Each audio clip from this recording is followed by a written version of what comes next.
کاش ہم ترکی سے کچھ غیرت بھی سیکھ لیں۔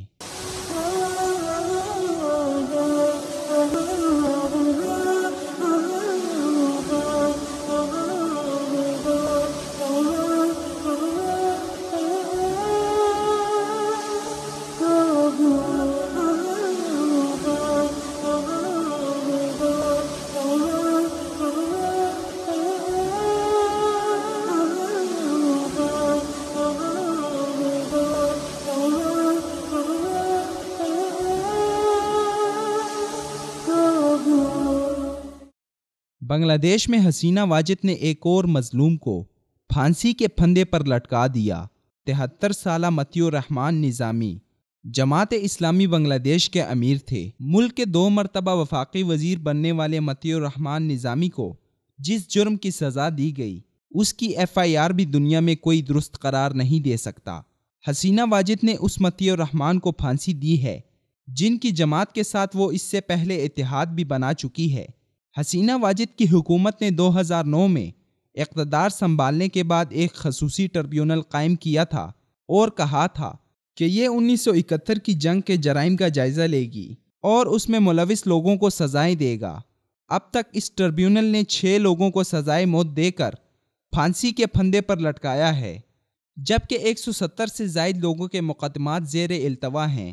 73 سالہ مطیع الرحمان نظامی کی سزائے موت کے خلاف پاکستان اور بنگلہ دیش کے علاوہ دنیا بھر میں احتجاج ہو رہا ہے۔ ترکی نے تو غیرت رفتہ کا تاریخی مظاہرہ کر کے بنگلہ دیش سے اپنا سفیر تک واپس بلا لیا ہے۔ اس سے بھی آگے بڑھ کر ترک صدر رجب طیب اردگان نے یہاں تک کہہ دیا کہ وہ ایسے تمام مسلمان سربراہان مملکت کی پرزور مذمت کرتے ہیں جو اس ظلم و دہشت گردی پر خاموش ہیں۔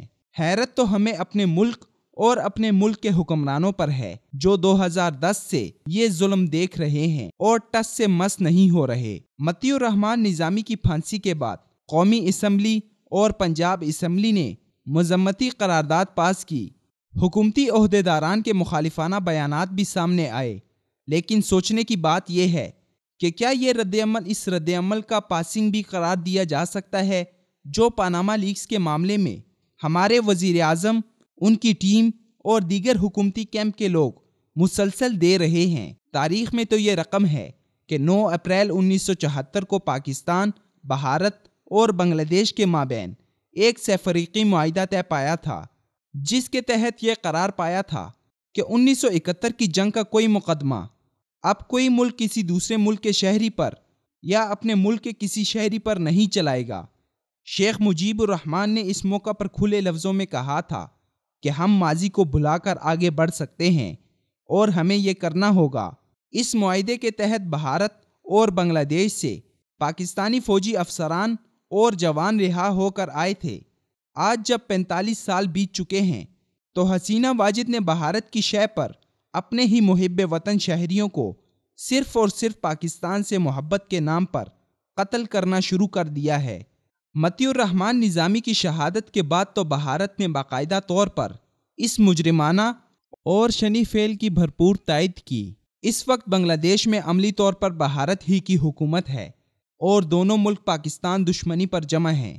چند ماہ پہلے جب بھارتی وزیر اعظم نریندر مودی نے ڈھاکہ کا دورہ کیا تھا تو اس وقت اس نے حسینہ واجد کو جو تصویر بطور تحفہ پیش کی تھی وہ ریس کورس میدان ڈھاکہ میں پاکستانی جنرل AK نیازی کی جانب سے بھارتی جنرل اروڑا کے سامنے ہتھیار ڈالنے کی تھی۔ اس موقع پر نریندر مودی نے کہا تھا کہ اسے اس بات پر فخر ہے کہ اس نے پاکستان توڑ کر بنگلہ دیش بنانے کے عمل میں حصہ لیا تھا۔ افسوس کہ وہی مودی پاکستان میں بن بلائے مہمان کے طور پر جب لاہور پہنچا تو اس کا ایسا استقبال کیا گیا کہ جیسے وہ پاکستان کا محسن اعظم ہو۔ دنیا میں محسن کشی سے بڑا کوئی اخلاقی جرم قرار نہیں دیا جا سکتا۔ بنگلہ دیش میں پھانسیاں پانے والے ہمارے وطن کے محسن تھے اور آج اگر ہم نے انہیں بچانے کے لیے کچھ نہ کیا تو تاریخ کا بے رحم احتساب پھر ہمیں ضرور یاد رکھنا چاہیے۔ اللہ تعالیٰ کی بھی یہ سنت اور طریقہ ہے کہ وہ آخرت کے عذاب و سزا سے پہلے دنیا میں بھی ایک بڑا حساب کرتا ہے تاکہ آئندہ آنے والی نسلیں اس سے سبق سیکھتی رہیں۔ یہ گواہی بھی تاریخ میں موجود ہے کہ جن جن لوگوں نے پاکستان توڑ کر بنگلہ دیش بنانے میں کردار ادا کیا تھا، وہ سبھی عبرتناک انجام سے دوچار ہوئے اور ان کی نسلوں کے بڑے حصے بھی مٹ گئے۔ ہمیں یہ یاد رکھنا چاہیے کہ اگر ہم نے مظلوموں کی مدد کے لیے کوئی قدم نہ اٹھایا اور پھر بھی منتظر فردا رہے تو عذاب الہی کا کوڑا ہمارے اوپر بھی برس سکتا ہے۔ اللہ تعالیٰ کے ہاں دیر تو ہے لیکن اندیر قطن نہیں۔